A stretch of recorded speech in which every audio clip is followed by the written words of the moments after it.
Hello, everyone. My name is Jamie Abbott, and I'm a research scientist and genetic counselor at the University at Buffalo. And today I'm going to share with you what is known about Usher syndrome type 3B. So this talk is a summary of not only what is known about Usher syndrome type 3B, but also the ongoing research efforts to better understand and treat this complex condition. So hopefully for families looking for more insight about Usher 3B, you will have some more information by the end of this talk. So as many of you are familiar, Usher syndrome includes both hearing and vision loss, and different types are characterized by the age at which symptoms appear and their severity. So today we're going to talk about type 3 and very specifically type 3B. Usher 3B is currently described as a rare type of Usher syndrome because some of the first individuals affected by this condition were found in Amish communities. Clinicians at the Clinic for Special Children in Lancaster, Pennsylvania, identified affected children and also determined the underlying genetic cause for Usher 3B.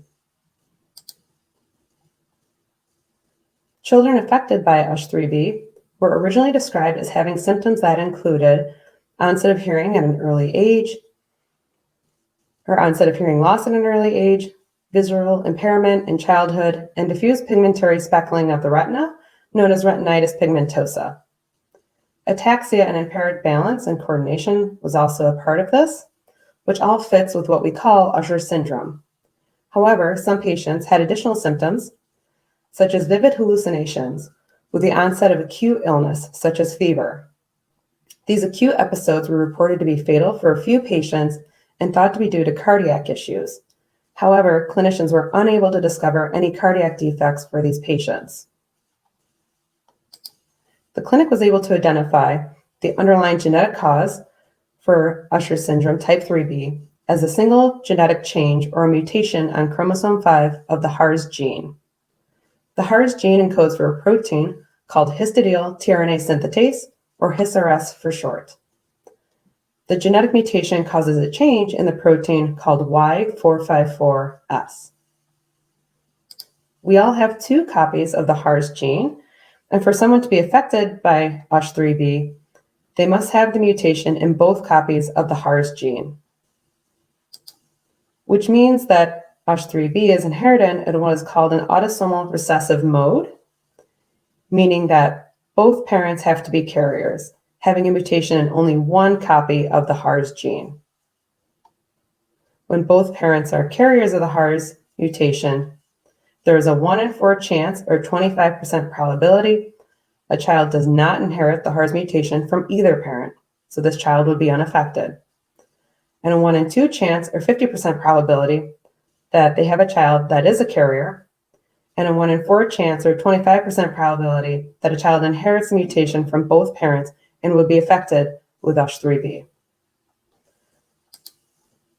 Since the discovery of the genetic cause of Usher syndrome type 3B, we now know that there are Usher 3B patients in Amish communities in Ontario, Canada. Dr. Victoria Sue, a clinician at London Health Sciences Centre, has developed a program for screening babies born into Amish communities for serious genetic conditions, allowing for earlier diagnosis, management, and improvement in the quality of life for children affected by genetic conditions. Through this program, she has identified a larger group of Usher 3B patients, and at this stage, more than 23 individuals have been reported.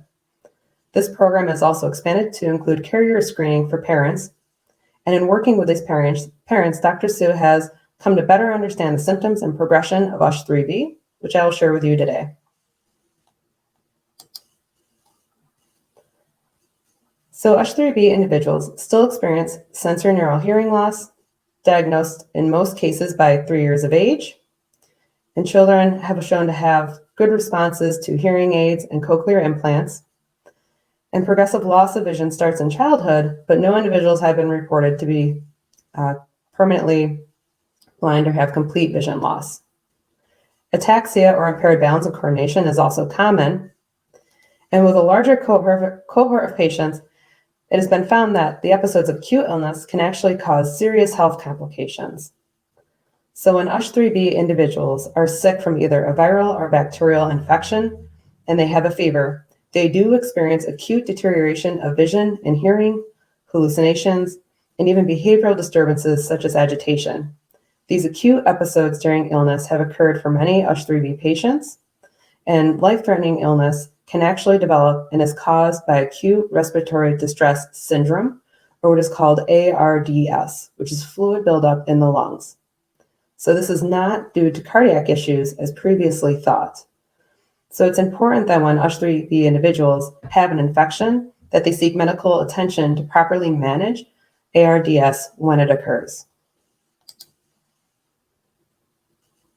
For this reason, clinicians such as Dr. Su are questioning if this is only USH3B or if vision and hearing loss might be a part of a more complex syndrome, a point I will discuss later in this talk. So now we'll share some main research highlights and what we have learned about the USH3B mutation. As I mentioned, we know that the HARS gene makes an enzyme called HARS, and that this enzyme is essential for life and needed by all cells of the body. It adds the amino acid histidine to a tRNA molecule, which is then transported to a part of the cell actively making proteins. All cells of the body need this protein, and if this process is in any way disrupted, it can cause severe issues to the overall health of the cell. So first we wanted to know what happens to this protein if it has a USH3B mutation. Researchers were able to show that this mutation does not significantly affect how the protein is made, so the cells can still make the HARS protein. And we learned that this mutation does not significantly affect the activity of the enzyme under normal physiological conditions as compared to the enzyme without the mutation. However, we wanted to consider the question, what happens when USH3B individuals experience fever and their symptoms get worse? So we found that the mutation changes the stability of the enzyme. It can actually unfold and come apart at a slightly lower temperature than the enzyme without the mutation. Additionally, we know that when cells donated from patients with the HARS mutation are exposed to increased temperatures, that total protein production seems to be reduced. So we have found that the activity of the protein structure and the activity and the structure are both affected by increased temperature. So another important research question has been, how can the mutation in an essential enzyme cause tissue-specific syndrome, affecting only vision and hearing? As I shared with you, this is an enzyme that is essential for every cell in the body. So in considering this question, at the University of Vermont, a research team has used zebrafish as a model to better understand what happens to specific tissues when the HARS is reduced. So zebrafish have a lateral line that is a sensory system used to detect changes in water flow. And the lateral line is made up of clusters of ciliated structures called neuromasts, which are biologically similar to hair cells in the inner ear of mammals. So researchers discovered that when reducing the total HARS enzyme in developing zebrafish, there's a significant reduction in the number of neuromasts, or these hair cell-like structures.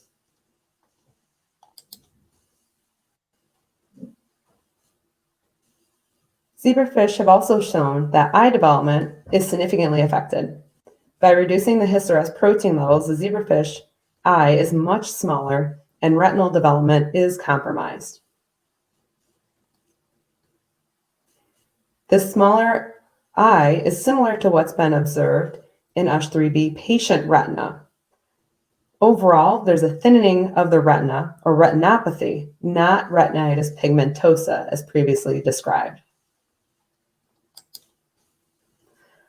So while we have learned a lot about this USH3B mutation, research is still ongoing, and we do not yet fully understand how this mutation causes this syndrome. Unfortunately, there is no cure for USH3B, and Dr. Su has initiated a clinical trial for treatment that is in the final phase of completion, and it's not currently recruiting, but hopefully will yield positive results for families going forward.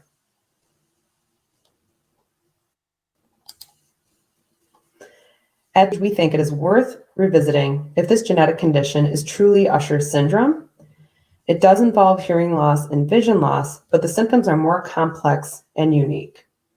Currently, clinicians and researchers alike actually refer to this genetic condition as HARS syndrome, standing for hearing loss, ataxia, retinopathy, and severe clinical deterioration in febrile illness. And there are other conditions caused by mutations in the HARS gene. However, we know that this is a unique syndrome. And while there might be some overlap with symptoms in these conditions, there are symptoms shown here that make each of these conditions rather unique. So in summary, I hope you have learned that the symptoms currently known as USH3B are complex and can cause severe illness, that it is a genetic change in the HARS gene that causes this syndrome, that we have shown that the HARS protein function can be affected by increased temperatures, which might explain the acute episodes of illness, and that a reduction in the HARS protein can affect the cellular biology of the eye and the ear specifically. A clinical trial is underway, and hopefully results will be shared, and that this is a syndrome, and it's probably best described as HARS syndrome as opposed to Usher syndrome. And with that, I would like to acknowledge my previous graduate research mentor at the University of Vermont, Dr. Chris Franklin and Dr. Susan Roby Bond, and Dr. Alicia Eber at UVM that heads the research lab that's developing the zebrafish models. And I'd also like to acknowledge Dr. Victoria Su, who shared her clinical insights for this talk, and her collaborator, Dr. Tony Rupar. So here are my references. And with that, I'd really like to thank you for your time and for your attention today. And I've included here my contact information in case anyone would like to just reach out for some more information. Thank you.